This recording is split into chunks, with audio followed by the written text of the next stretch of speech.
ആലപ്പുഴ ചേർത്തലയിൽ നടു റോഡിൽ ഭർത്താവും ഭാര്യയെ പെട്രോൾ ഒഴിച്ച് തീ കൊളുത്തി. ചേർത്തല താലൂക്ക് ആശുപത്രിക്ക് സമീപം ഇന്ന് രാവിലെ 9:30ഓടെയാണ് സംഭവം. കടക്കരപ്പള്ളി വെട്ടക്കൽ സ്വദേശി ആരതിക്കാണ് ആക്രമണത്തിൽ ഗുരുതരമായി പൊള്ളലേറ്റത്. ഭർത്താവ് ശ്യാംജിത്തിനും പൊള്ളലേറ്റു. ഇരുവരെയും വണ്ടാനം മെഡിക്കൽ കോളേജ് ആശുപത്രിയിലേക്ക് മാറ്റി. വിവരങ്ങളുമായി നിഷ ദിലീപ് ചേരുന്നുണ്ട്. നിഷ, ഇതിൽ എന്താണ് സംഭവിച്ചത് എന്നുള്ളതാണ് അറിയാൻ സാധിക്കുന്നത്. ഈ ദമ്പതികൾ തമ്മിലുള്ള കലഹം ഒരുപക്ഷെ അതിനുള്ള സാധ്യത എന്താണ്? ഈ സാഹചര്യം എന്തെങ്കിലും സൂചനകൾ കിട്ടുന്നുണ്ടോ?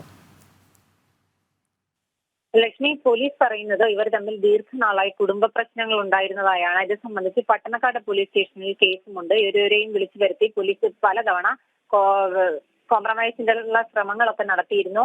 എങ്കിലും ഇവർ തമ്മിൽ ഇപ്പോഴും അകന്നു തന്നെയാണ് കഴിയുന്നത്.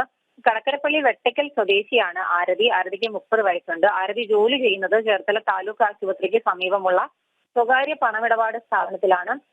ഇന്ന് രാവിലെ ആരതി ജോലിക്കായി വരുന്ന സമയത്ത്, അതായത് ഓഫീസിലേക്ക് കയറുന്നതിന് തൊട്ടു മുമ്പ് ശ്യാംജിത്ത് അവിടെ എത്തുകയും ആരതിയുമായി സംസാരിക്കുകയും തുടർന്ന് ഇവരുടെ സംസാരം വാക്കുതർക്കത്തിലേക്ക് എത്തുകയും ചെയ്തു.